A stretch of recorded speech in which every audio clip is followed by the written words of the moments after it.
तो आज हम 2024 का पेपर हल करने जा रहे हैं। आपको होमवर्क में दिया था, आप लोग हल करके भी लाए होंगे। तो जो प्रश्न बन गए हैं वो अच्छी बात है, और अगर नहीं बने हैं तो और अच्छी बात है, उनको हम यहाँ चुका देंगे। और कोई अगर ऐसा प्रश्न है जो अभी तक क्लास में डिस्कस नहीं हुआ है, नए तरीके का है, तो इसको यहाँ डिस्कस कर लेंगे। ठीक है, तो शुरुआत करते हैं हम। ऑब्जेक्टिव का पहला ही प्रश्न है, हालांकि पेपर्स में ये पहली बार आया है। हम 4 पेपर हल कर चुके हैं, इसमें पहली बार आया है, लेकिन हम इसको क्लास में हल कर चुके हैं। और इसमें ये क्या पूछ रहा है कि द्विघात समीकरण ax² plus bx plus c का आलेख किस प्रकार का होता है। कोई आंसर करना चाहेगा? कैसा?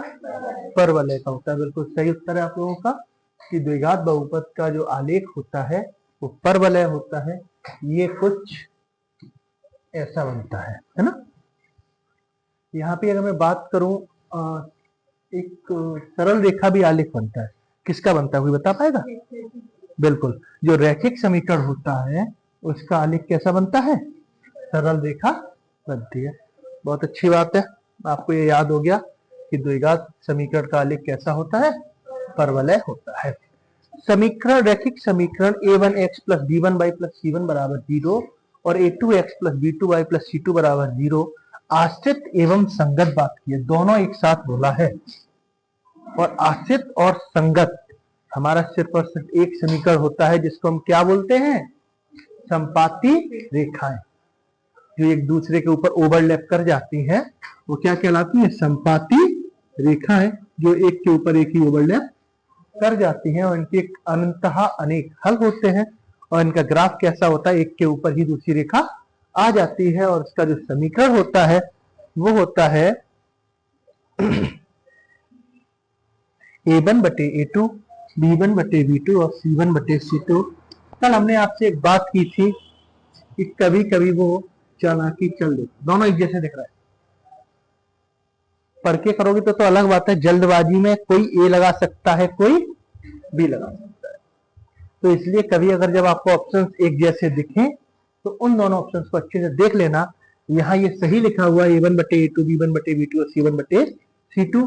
यहाँ a1 बटे b1, b1 बटे a1 और c1 बटे a1। जल्दबाजी नहीं करनी है, ऑप्शंस को अच्छे से देख करके आपको उत्तर लगानी है। तो इसका जो ऑप्शन होगा वो क्या हो जाएगा? Option number C. बाकी अगर मैं इसके ऑप्शन ए और ऑप्शन डी की बात करता हूं तो ऑप्शन ए प्रतिच्छेदी रेखाओं का है, जिसका अद्वितीय हल होता है, और ऑप्शन डी समानांतर रेखाओं का है, जिसका कोई भी हल नहीं होता है। इसके बाद ये आपका रिपीटेड क्वेश्चन है, कल भी हमने हल किया, कल हल किया था, लेकिन वास्तविक और बराबर मूल के लिए किया था। सीधी सी बात यह है कि डी की फॉर्म, अब मैं बात करूं ये फॉर्म या ये वाली या ये वाली, और जहां डी बराबर b² माइनस 4ac। अब ये तीनों अलग अलग प्रश्न में बार बार आते, तो हम ये तो नहीं कहेंगे अलग प्रश्न है। तो इनकी थ्योरी, बेसिक थ्योरी क्या है? एक ही है। चाहे यहां से आ जाए, यहां से आ जाए, या फिर यहां से आ जाए। कभी यहां से आ जाता है, 2 बार हमने हल किया यहां से है। आज इसने पूछ दिया कोई भी मूल वास्तविक नहीं होगा।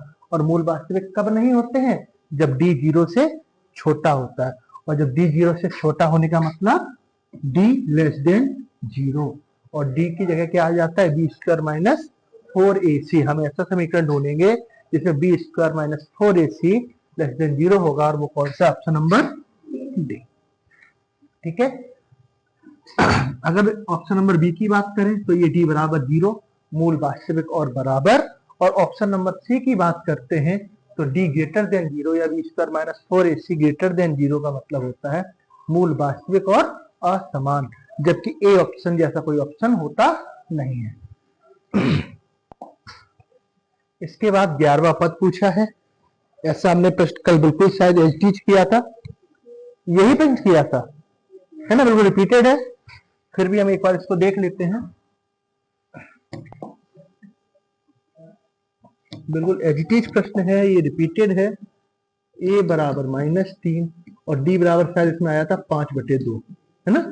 कैसे आया था कि 2 माइनस -1/2। हमने द्वितीय और तृतीय पद का यूज करके हम d निकाल रहे हैं। ये हो जाएगा 2 प्लस 1/2। इसको आप ऐड करोगे तो क्या आ जाएगा? 5/2। ठीक है, ये हमको याद था, कल ही हमने किया था, इसलिए मैंने लिख दिया डायरेक्ट d बराबर 5/2। 11 पद की याद करना है तो a11 हो जाएगा a प्लस 10d, तो a का मान -3, 10 और d का मान 5/2। ये आपस में कैंसिल हो जाएंगे कितनी बार? 5 बार, और उस 5 का गुणा 5 हो जाएगा 25, -30 प्लस 25, उत्तर आ जाएगा प्लस का 22। ठीक है, और शायद मैंने इस सवाल को अलग से भी हल करके दिखा दिया था कल के पेपर में, है ना। चलिए,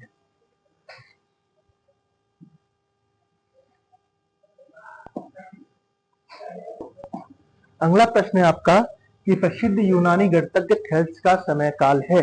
तो इसमें हम कुछ नहीं कर सकते, जो समय काल है वही समय काल है, और ये आपकी किताब में दिया गया है शायद पार्ट 6 में, जहां थेल्स का परिचय होगा वहां नीचे लिखा हुआ है, और इसका उत्तर क्या है? ये ईसा पूर्व 640 से 546। ठीक है, आप इसको याद कर लीजिएगा। इसके बाद अगला सवाल है, बिंदु P 3,2 और -2, -3 के बीच की दूरी है। दूरी सूत्र का प्रयोग करके हम इसको निकाल सकते हैं। ये आपका x1, ये y1, ये x2 और ये y2। क्योंकि हम क्या हल कर रहे हैं? ऑब्जेक्टिव हल कर रहे हैं, तो ऑब्जेक्टिव में हम ऐसी अप्रोच लगाएंगे कि हमें ज्यादा लिखना ना पड़े, है ना। वरना आपको पता है सवाल कैसे करना है, P और Q अलग अलग लिखनी है ना। उसके नीचे फिर लिखना है x1 y1 x2 y2, तुलना करोगे, x1 का मान y1 का मान, x2 का मान, y2 का मान। उसके बाद आप लिखोगे दूरी बराबर √x2 - x1 का वर्ग प्लस y2 - y1 का वर्ग। उसके बाद सारे मान रखो, उत्तर आ जाएगा। इतना हम अगर एक नंबर के लिए करें तो कोई मतलब भी नहीं है, और आप रिवीजन भी कर रहे हो, तो हम डायरेक्ट करते हैं।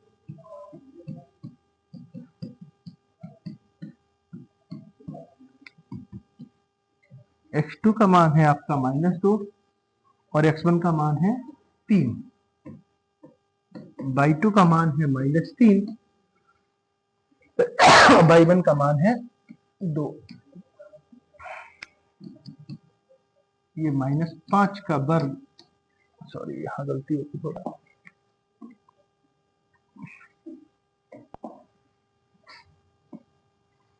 और ये भी हो जाएगा -5 का वर्ग। ये दोनों फिर होके 25 + 25 बराबर √50, और कल भी एक सवाल में आंसर √50 आया था, और उसको हमने क्या लिख दिया था? 5√2। जिस भी फॉर्म में इसमें तो और भी आगे चले गए हैं, बिल्कुल आगे सॉल्व करते हैं हम।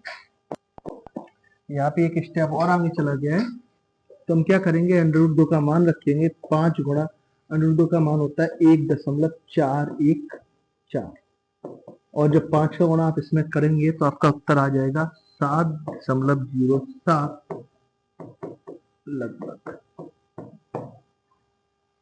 ठीक है,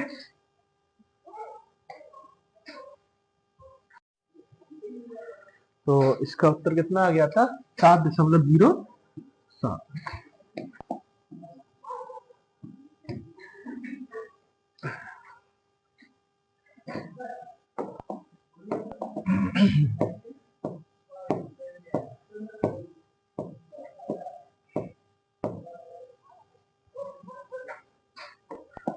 कुछ चीजें हैं, शायद मैंने अभी ये चीज डिस्कस नहीं करी थी, करी होगी तो मुझे भी दिमाग में नहीं आ रहा है।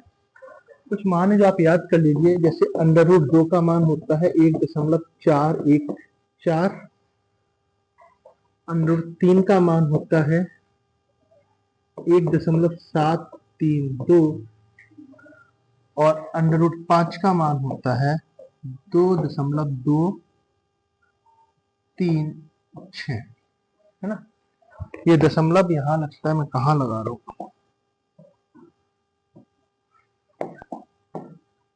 ठीक है, तो इन कुछ मानों को आप याद कर लिए, कभी इनका यूज हो सकता है। √5 के ऊपर मैंने देखा तो नहीं है ज्यादातर, है ना। तो √2 √3, क्योंकि यहाँ भी इन्होंने ऐसा दे दिया था कि आपको √2 का मान रखना ही था।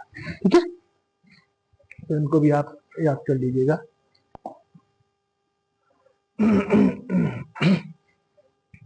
इस सवाल को मैं ये कहूंगा कि आपका ये फिर से रिपीटेड ही है ना। √, के अंदर कोई परफेक्ट स्क्वायर नहीं है, तो मैं तो उसको रिपीटेड ही मानता हूँ। इसका उत्तर क्या होगा? अपरिमेय। कोई कंफ्यूज तो नहीं होता है?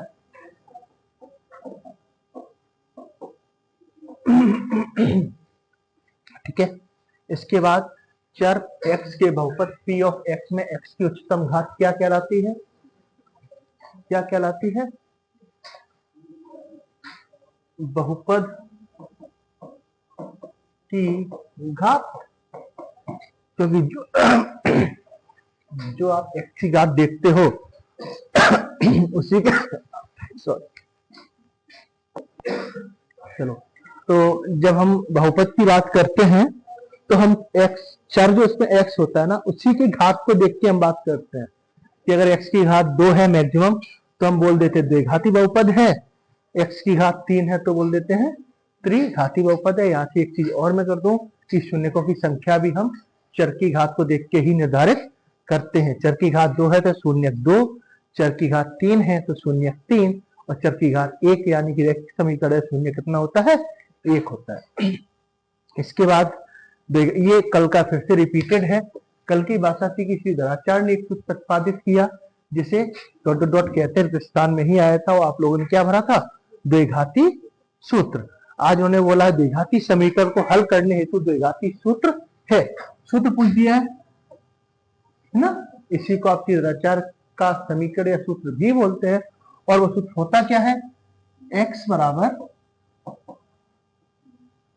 Minus b plus minus under root b square minus 4ac बटे 2a। इसका उपयोग हमने किया है पार्ट 4 में, कुछ किया है जब हमने उसके मूल निकाले थे, है ना, द्विघाती समीकरण के। फिर है समांतर श्रेणी में पदों की संख्या है। अभी तक के जितने हमने प्रश्न हल किए हैं उसमें कुछ नया, हालांकि आपके लिए नया नहीं है, हम इसको सॉल्व कर चुके हैं कई बार, लेकिन पेपर्स में या ऑब्जेक्टिव में अभी तक ये क्वेश्चन नहीं आया था। पद पूछा था, पद का मान पूछा था, ए और डी पूछा था, लेकिन पदों की संख्या यानी एन की बात अभी तक उसने नहीं की। तो इसको हम थोड़ा अच्छे से कर लेते हैं। शायद अगर आप लोग काफी टाइम हो गया आपको अगर दिमाग से निकल गया हो, तो यहाँ हमें ए मिल रहा है ना, ए का मान क्या है? 7। हमको डी भी मिल रहा है, कितना? 6। हमको ए एन भी मिल रहा है, ए एन मतलब अंतिम पद कितना? 605। अब हमको एन ज्ञात करनी है, हम फॉर्मूला लगाएंगे क्या? ए एन बराबर a plus n minus 1 into d. इसका मान 205, ए का मान 7, एन माइनस 1 और डी का मान कितना है? 6। तो इसको एक बार पक्षांतर किया, 205 माइनस 7 और 6 का गुणा अंदर कर देते हैं ना, तो 6 एन माइनस 6, तो ये हो जाएंगे आपके 198। 6 एन माइनस 6 को पक्षांतर किया तो 198 प्लस 6 बराबर 6n।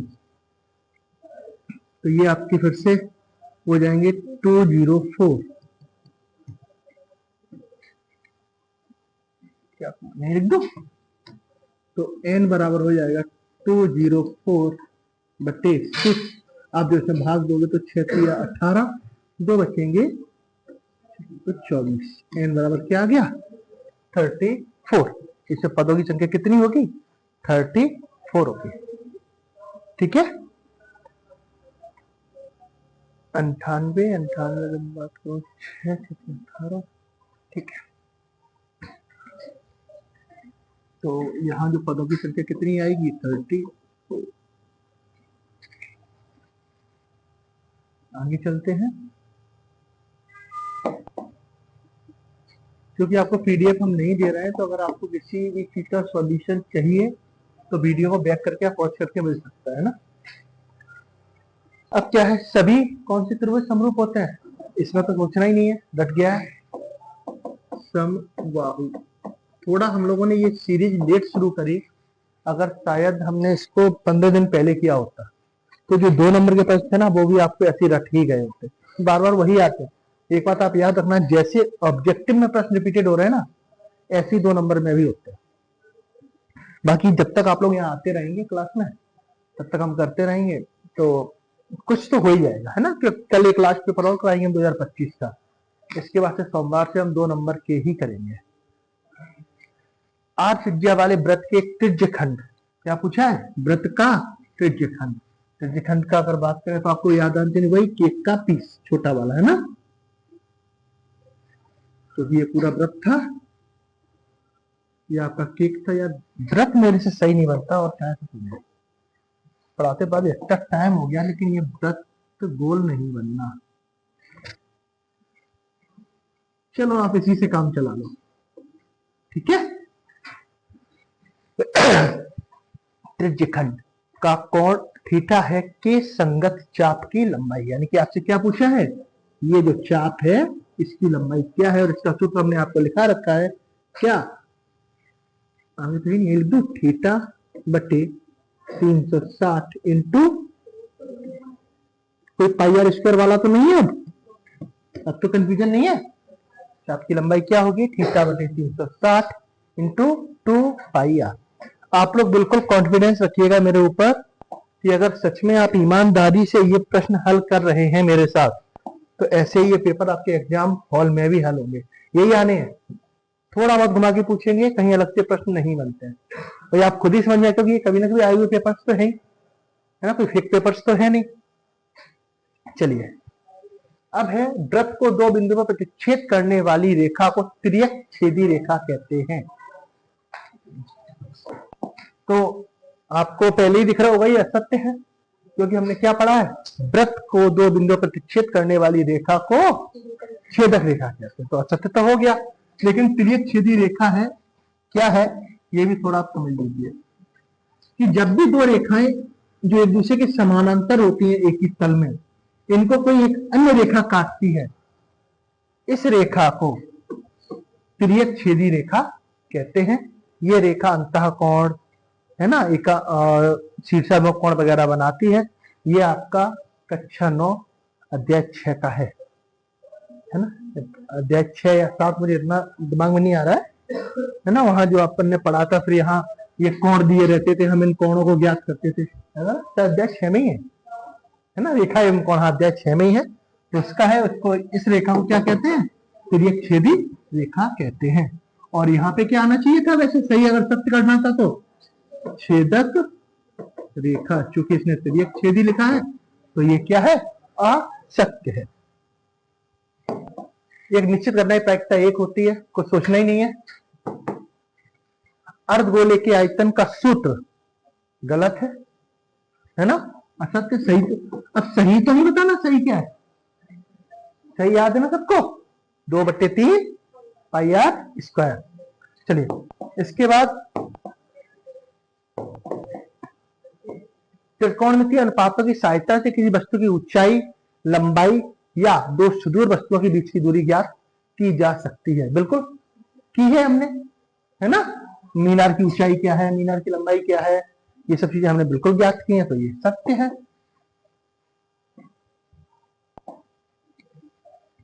इसके बाद दिए हुए प्रेक्षणों में वह मान जो सबसे अधिक बार आता है माध्य कहलाता है। क्या है, असत्य है। क्या कहलाता है वो, बहुलक कहलाता है। ठीक है, तो ये कैसा हो गया, क्या बात है, कहां जा रहा है, अब तो रुक जाएगा। और किसी प्रयोग की सभी प्रारंभिक घटनाओं की प्रायिकता का योग 1 होता है, बिल्कुल सत्य है। पीई प्लस पीई डैश बराबर 1। आपके रिक्त स्थान भी समाप्त होते हैं। अब हम आ जाते हैं सही जोड़ियों पर, और फिर से हमारा वही क्वेश्चन मैंने आपको बता रखा है, थीटा की जगह कुछ भी लिखा हो, कोई मतलब अगर ये दोनों बराबर हैं तो उत्तर घुमा कर मैं आपको हर बार एक ही चीज बोल रहा हूं, कुछ अलग से नहीं आना, घुमा फिरा के वही आएगा, वही क्वेश्चन हैं, उसी को वही पूछना है। इसीलिए मैं आपसे बोलता हूँ पेपर्स को बिल्कुल लाइटली मत लो, बहुत अच्छे तरीके से हल करो। मतलब कुछ चीजें रटने वाली हैं उनको रट लो, समझने वाली हैं समझ लो। ये 150 ओटियां आपकी नजर में 150 है, लेकिन रिपीटेड है, मैं तो मानूंगा 50-60 से ज्यादा नहीं होंगी। ये आपके दिमाग में बिल्कुल छप जानी चाहिए। आप जैसे एग्जाम हॉल में जाओगे ना, तो हाँ आपको समझ में आएगा कि हमने पढ़ाई करी है। वही प्रश्न है, वही घूम घूम के आना है। अब मैं 25 जगह थीटा लिखूं, ए लिखूं, बी लिखूं, सी लिखूं, कोई फर्क नहीं है। Sine square theta plus cos square theta बराबर 1, sine square 25 plus cos square 25 बराबर 1, sine square 90 plus cos square 90 1, 90 plus cos square 90 1, कुछ भी रख लो। क्यों? क्योंकि साइन 90 का मान कितना होता है 1 का स्क्वायर करोगे आप 1 रहेगा, और कॉस 90 का मान 0 होता है, 0 का स्क्वायर करोगे 0 रहेगा, तब भी आप जोड़ोगे तो कितना आएगा 1 आएगा। ठीक है, तो किसी भी फॉर्म में हो आपको बिल्कुल नहीं सोचना है, आपका ये क्या आना है 1। थोड़ा और ऊपर करने से सारी रोटियां दिख जाएंगी। ठीक है, तो इसका कौन सा ऑप्शन हो जाएगा? ये कहां से आ गया? हाँ,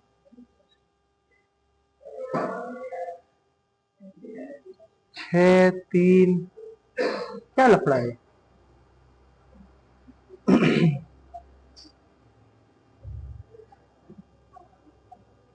अच्छा, मुझे ये लग रहा है किसी ने इस पेपर को हल किया है ना? अब आप समझिए, क्योंकि ये वो चौथे का आंसर लिख रहा है, ये दूसरे का आंसर लिख रहा है, पता नहीं क्या है, भगवान जाने। मुझे ऐसा ही कुछ लग रहा है ना? मतलब जो भी ये बच्चा गधा है, देख के समझ में आ गया होगा, है ना? अगर ये आंसर सी है तो, और मुझे ये लग रहा है ये आंसर सी है उसके, क्योंकि लिखा हुआ है देखो 1 नहीं 1, हाँ 1 2 3 4 5 6 बिल्कुल ये उसके आंसर है, और देख के समझ में आ रहा होगा कि कैसा इंसान है। ठीक है, हम अपना ही सॉल्व करते हैं, तो इसका उत्तर क्या होगा? सी। फिर है टेन थीटा, हमने आपको पढ़ा रखा टेन थीटा साइन थीटा बटे कॉस थीटा, ई सेक स्क्वायर थीटा -1 बराबर टेन स्क्वायर थीटा।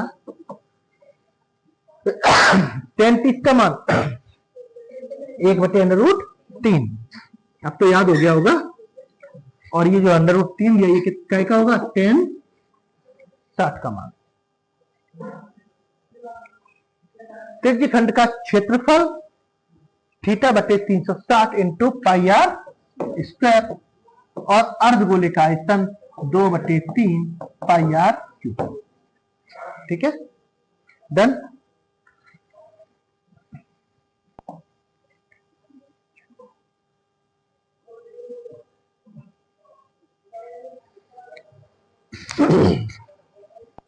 इसके बाद है किसी एपी की एनवा पद ज्ञात करने का सूत्र, हमने अभी प्रयोग किया था क्या? ए एन बराबर a plus N -1 into D. अभी आधारभूत से हम बाद में जाएंगे, ये चलो अभी बात कर लेते हैं आधारभूत समानुपातिकता प्रमेय। इसी को आप और क्या बोलते हो? Thales theorem. यहाँ आप लिखने की जरूरत तो नहीं है, याद है आपको, है ना? कि किसी त्रिभुज में एक रेखा के समांतर अन्य दो भुजाओं काटती है, अगर एक दूसरी रेखा खींची जाती है तो वह रेखा उन दोनों भुजाओं को समान अनुपात में विभाजित कर देती है। ठीक है, आपको याद है। और अगर इस पेपर के लिखना हो तो आप लोग किताब से देख के लिख सकते हैं, आपके पास भी लिखी हुई है नोट्स में, है ना? इसलिए मैं यहाँ नहीं लिख रहा हूँ, शॉर्ट में लिख देता हूँ। क्या थेल्स प्रमेय भी कहते हैं। अपना इसका स्टेटमेंट लिख लेना। वृत्त की छेदक रेखा की परिभाषा लिखिए फिर से, कि अभी आई थी परिभाषा, बस वहां क्या तिर्यक की जगह छेदक लिख दो। वृत्त को दो बिंदुओं पर प्रतिच्छेद करने वाली रेखा छेदक रेखा कहलाती है। चलिए, इसके बाद द्विघात बहुपद के शून्य को गुणनफल का सूत्र लिखिए। तो शून्य का गुणनफल होता है c/a, और योगफल कितना होता है? -b/a। वृत्त के स्पर्श बिंदु की परिभाषा लिखिए। ये कल आया था कि वृत्त की स्पर्श रेखा और वृत्त का वैनिष्ठ बिंदु वृत्त की स्पर्श रेखा और वृत्त की स्पर्श रेखा और वृत्त का वैनिष्ठ बिंदु, स्पर्श रेखा और वृत्त का वैनिष्ठ बिंदु स्पर्श बिंदु कहलाता है। थोड़ा बहुत अगर डिस्टर्बेंस हो गया हो शब्दों में तो आपके पास परिभाषा लिखी हुई है। अल्टीमेटली मैं ये कहना चाह रहा हूं, ये वृत्त तो सही बनना ही नहीं है ना, और ये स्पर्श रेखा है, ये इस बिंदु पर टच कर रही है, तो ये बिंदु क्या कहलाएगा? स्पर्श बिंदु। इसके बाद है वृत्त खंड के क्षेत्रफल का सूत्र लिखिए। पहली बार आया है पेपर में। ठीक है, वृत्त खंड के क्षेत्रफल का सूत्र लिखिए। लिखाया आपको मैंने या नहीं लिखाया? वृत्त के त्रिज्य खंड का क्षेत्रफल, वृत्त खंड का क्षेत्रफल बराबर संगत त्रिज्य खंड का क्षेत्रफल माइनस संगत त्रिभुज का क्षेत्रफल। ठीक है, तो ये आपके 1 नंबर के सारे प्रश्न हल होते हैं, क्योंकि शायद 5 हो गए तो आपके सारे प्रश्न हल होते हैं। एक काम करते हैं, अभी हमारे पास टाइम भी है, वीडियो भी कुछ लंबा नहीं हुआ है, तो हम 2 नंबर्स को हल कर लेते हैं। ठीक है, आप आपको ये मत बोलिएगा सर हमें आपने घर से करने को नहीं दिया, सवाल सरल ही है ना, आई है। मैं तो ये कहता हूँ ये दोनों सवाल अभी आप 2 दिनों में कर चुके हो, ये तो शायद कल ही आया था, है ना, ओटी में था। हाँ ऐसे ही कुछ था। चलिए हम इसको हल कर लेते हैं। 6 और 20 का HCF ज्ञात कीजिए। क्या ज्ञात करना है? 6 और 20 का HCF निकालने के लिए क्या करेंगे, हम अलग अलग गुणनखंड निकालेंगे। 6 का होगा 2 तिया 6, 3 एकम 3 और 1 का 1 बार, और 20 का 2 से 10, फिर 5, फिर 1 और 1 से 1 लास्ट बार अगर नहीं भी काटो, मैं ये कहता हूं तो भी कोई दिक्कत नहीं है, हम इसको यहीं छोड़ सकते हैं, लेकिन इस 1 को बाद में लिख जरूर लेना, क्योंकि जहां पे कॉमन फैक्टर नहीं आते हैं वहां एक बड़ी भूमिका निभाता है। तो 6 के फैक्टर क्या है? 2 गुणा 3 गुणा 1, और 20 के फैक्टर है 2 गुणा 2 गुणा 5 गुणा 1, कॉमन फैक्टर 2। तो HCF कितना आ गया? यही आपका तरीका है प्रॉपर करने का, और आपको ऐसे ही करना है। ठीक है, और मैं आपको शॉर्ट के लिए बता चुका हूं, HCF जो निकलता है उसका भाग संख्या में चला जाता है। देखो आप 2 का भाग 6 में दोगे तो भी जाएगा, और 2 का 20 में दोगे तो भी जाएगा। इस सवाल को अलग से करने की जरूरत तो नहीं है। ठीक, अगला प्रश्न है कि संख्या 140 को अभाज्य गुणनखंडों के रूप में व्यक्त करो। फिर से 140 के फैक्टर हम पहले निकालते हैं, 2 से काटेंगे 70, फिर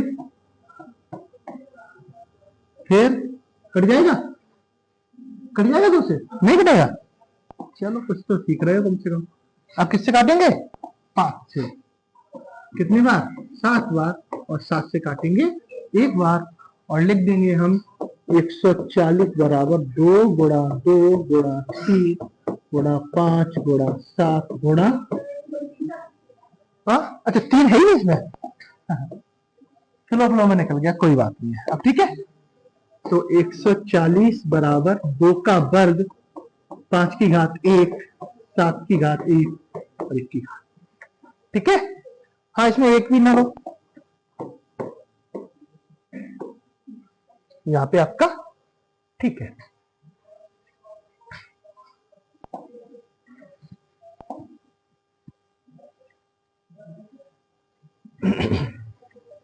ये पेपर हल कर चुके हैं क्या? मुझे लगा एक सारे प्रश्न हो चुके हैं। अच्छा किसी और पेपर में आए होंगे। चलिए अगला है आपका प्रश्न कि 3x² माइनस x माइनस 4 के शून्य ज्ञात कीजिए। तो वही फिर पुराना तरीका हमारा क्या, 3x² माइनस x माइनस 4, इन दोनों का गुणा करेंगे, कितना आएगा? चिन्ह के साथ -12, और माइनस आया है मतलब x के साथ जो संख्या लिखी हुई कैसे मिलेगी?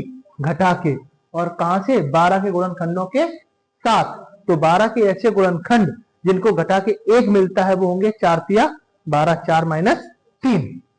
तो ये आपका 3x², ये माइनस समी बहुपद का, ये 4 माइनस 3 किया हमने, और माइनस x और मिल गया यहाँ x माइनस 4। तो 3x² माइनस 4x प्लस का 3x माइनस 4।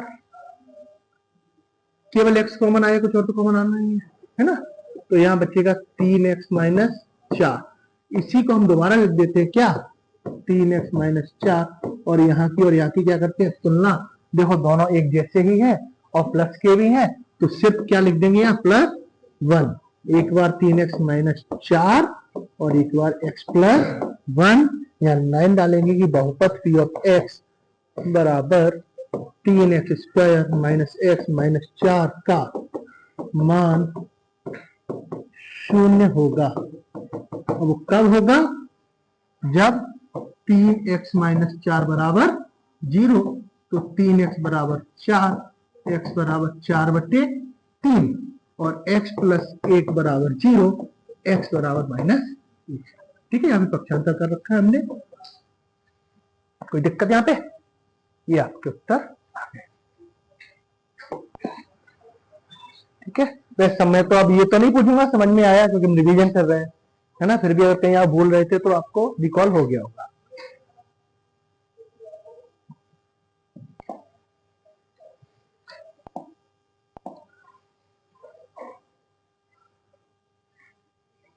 अब क्या है, ऐसा द्विघात बहुपद ज्ञात कीजिए जिसके शून्यकों का योगफल 4 और गुणनफल 1। हम दोनों तरीकों से करवा देते हैं। नॉर्मल तरीका क्या है? बहुपद बराबर x² माइनस शून्यकों का योगफल गुणा x प्लस शून्यकों का गुणनफल। ठीक है, तो x², शून्य का योगफल कितना है? 4x plus 1। एक अन्य बहुपद जो शर्तों को संतुष्ट करेगा वो होगा k x² minus 4x plus 1। ठीक है, ऐसे भी कर सकते हो आप। इसके अलावा जिस तरीके से हमने कराया है हम वैसे भी कर सकते हैं। कैसे? कि आप लिखेंगे योगफल, मैं यहाँ योगफल लिख रहा हूँ, पूरा लिखेंगे। शून्यकों का योगफल बराबर कितना? 4, ये होता है माइनस b/a। 4 कुछ नहीं है बटे, तो 1 मान लेंगे। माइनस b बराबर 4, तो b बराबर -4 और a बराबर 1। फिर लिखेंगे शून्यकों का गुणनफल कितना दिया है? 1। ये होता है c/a, 1/1 मान लिया, तो c बराबर भी 1 और a बराबर भी 1। a के मानों की तुलना करेंगे, दोनों मान अगर बराबर है तो वही फाइनल वैल्यू, और नहीं है तो फिर हम अंश से हर में गुणा करते हैं। ऐसे सवालों को हम कर चुके हैं। तो फाइनल वैल्यू आपकी आ जाएगी a बराबर 1, b बराबर -4 और c बराबर 1। तब बहुपद होगा ax² plus bx plus c, यानी कि 1x² माइनस 4x प्लस 1। और एक अन्य बहुपद जो इन शर्तों को संतुष्ट करेगा वो क्या होगा? कि ये क्या हुआ?